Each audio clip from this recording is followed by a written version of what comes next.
یہ بیسکلی کیا اس کو سمجھا جائے، کیونکہ آپ سے بہتر کوئی نہیں بتا سکتا. ایک تو آپ کا تعلق نون لیگ سے ہے، دوسرا آپ عباسی بھی ہیں.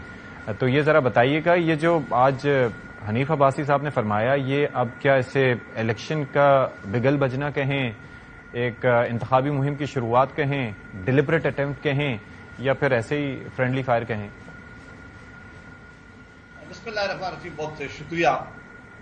میں سمجھتا ہوں کہ یہ سیاسی جماعتوں ہم سب نے ماضی سے بھی سبق نہیں سیکھا، ہونا تو چاہیے تھا کہ ہم سبق سیکھتے. اور یہ بات ہم نے کئی دفعہ کہی بھی تھی سی او ڈی میں بھی بیٹھ کر کہ ہم ایک دوسرے کے خلاف شاید اتنا آگے نہ جائیں. لیکن جو ہی میرا خیال ہے کہ انتخاب کا دورہ ہوتا ہے، انتخاب شروع ہوتے ہیں، پھر سیاسی جماعتیں اپنا بیانیہ بنانا اور اس کے بعد ان کے لیڈر صاحبان بھی ایسے ایسے بیانات آنا شروع ہو جاتے ہیں. اس سے پتہ لگتا ہے کہ اب یہ محاذ گرم ہوگا، لوگ اپنی کمپین کے لیے نکلیں گے. ہمارا اور پاکستان پیپلز پارٹی کا بھی چونکہ حال ہی میں ہم اقتدار میں اکٹھے رہے ہیں، کافی اچھی دوستی رہی ہے، کافی اچھا تعلق رہا ہے. جو فیصلے کیے ہیں اگر وہ اچھے تھے تو اس میں بھی ہم سارے برابر کے شریک تھے، اور اگر کوئی فیصلے غلط ہوئے تو اس میں بھی ان دونوں جماعتوں کی شراکت رہی ہے. بہرحال میری اب بھی خواہش ہوگی کہ ہم ایسی طرف نہ جائیں. ہمیں پاکستان کے مجموعی حالات اس وقت اس بات کا تقاضا کرتے ہیں کہ ہم اپنی ذاتی لڑائیوں اگر ہیں بھی جو مجھے نظر نہیں آ رہی اس سے ہٹ کر عوامی ایشو کی طرف جائیں، وہاں بات کریں، وہاں زیادہ بہتری ہو سکتی ہے. اور مجھے یقین ہے کہ کوئی ایسا راستہ نکلنا چاہیے. سیاسی لیڈرشپ ایک دوسرے پہ تنقید ضرور کرتی ہے، اس کی پالیسیز پہ ضرور تنقید کرتی ہے، ان کی کارکردگی پہ ضرور تنقید کرتی ہے، لیکن ذاتیات سے اجتناب کیا جائے تو یہ بہت اچھی بات ہے. یہی طریقہ ہے اور اسی کو آگے لے جانا چاہیے. یہ کنٹروورسی شاید شروع کچھ دن ہو گئی ہے کہ چونکہ ہم نے ایک آخری دن ایسا ہوا کہ سی آئی کی جو میٹنگ ہوئی ہے کونسل آف کامن انٹرسٹ کی، اس میں چونکہ نوٹیفائی کیا گیا تھا جو سینسس رپورٹ آئی تھی، اور ہم سب کو پتا تھا کہ اگر یہ سینسس رپورٹ نوٹیفائی ہوگی اس سے الیکشن ڈیلے ہوں گے.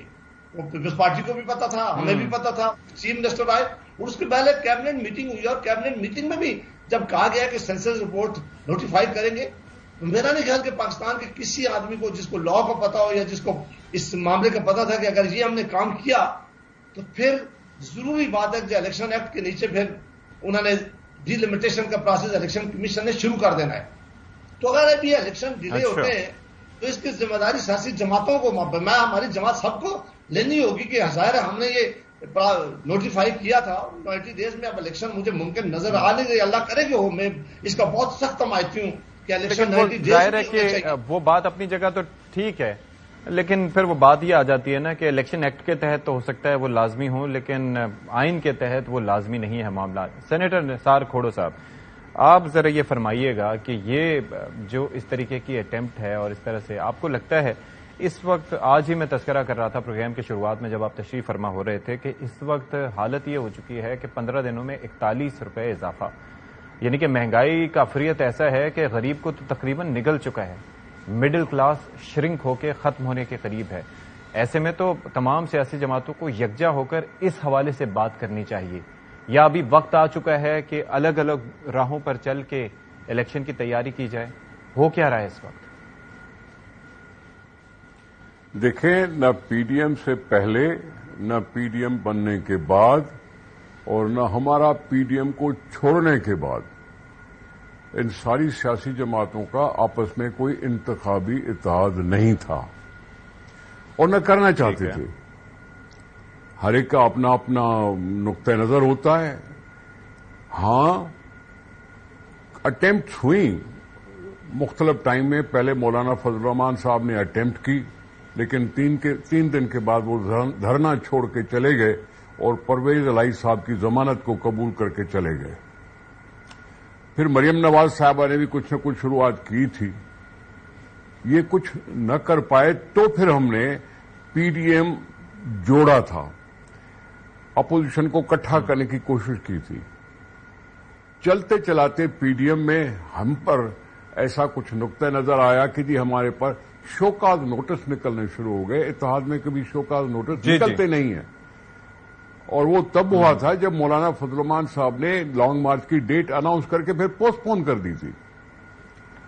پھر ہم نے فیصلہ کیا کہ جی ہم لانگ مارچ کریں، آگے چلتے گئے اور پھر ساتھی ملتے گئے اور پھر اسلام آباد تک پہنچے، پھر نو کانفیڈنس ہوا، پھر نو کانفیڈنس کی کامیابی ہوئی، عمران خان چلا گیا، پی ڈی ایم کی سرکار آ گئی۔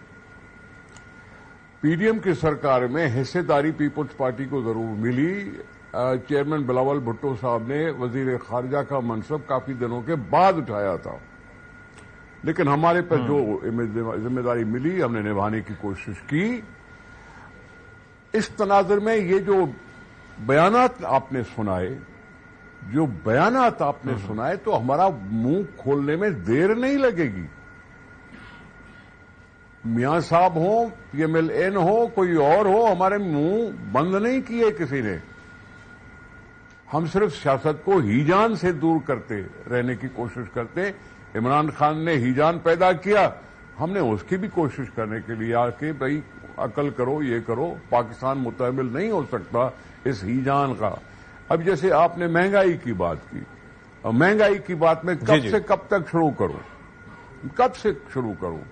میں تو چلو 2013 بھی بول سکتا ہوں، 2008 بھی بول سکتا ہوں، مہنگائی کورونا مشرف کے زمانے میں بھی تھا، لیکن چلو ان ساری چیزوں کو چھوڑ کے ہم 2018 سے شروع کریں تو مہنگائی جب عمران خان گیا تھا تو ڈالر 192 روپے تھا، اور پھر مہنگائی کا ہی تو تھا رونا، جو لوگ کہتے تھے ہماری جان چھڑاؤ، ہمیں 189 پہ۔ اب یہ جو باتیں کر رہے ہیں نا، یہ جو آپس میں بیٹھ کے باتیں کر رہے ہیں، میں ان کو واسطہ دیتا ہوں پاکستان کے مستقبل کا، یہ اس طرح سی باتیں نہ کرے، کیونکہ شیشے کے گھر میں بیٹھ کے دوسرے کو پتھر مت مارو۔ ذوالفقار علی بھٹو کی اگر پاکستان میں کوئی حیثیت ہے تو ہے، اس کو کوئی عباسی صاحب ختم نہیں کر سکتے، کوئی اور بھی ختم نہیں کر سکتا۔ بے نظیر صاحبہ کی جو حیثیت ہے اس کو کوئی ختم نہیں کر سکتا۔ ان کو ایسی باتیں کہنے سے اعتراض کرنا چاہیے۔ رہی بات حکومت کی، حکومت بھی کیا کہتی ہے؟ حکومت کہتی ہے عمران خان صاحب نے ہمیں تباہ کر دیا، آئی ایم ایف کو دھوکہ دیا، آئی ایم ایف کو چڑ آ گئی، ہمیں پتہ نہیں کتنی شرائط ہمیں منظور کرنی پڑی۔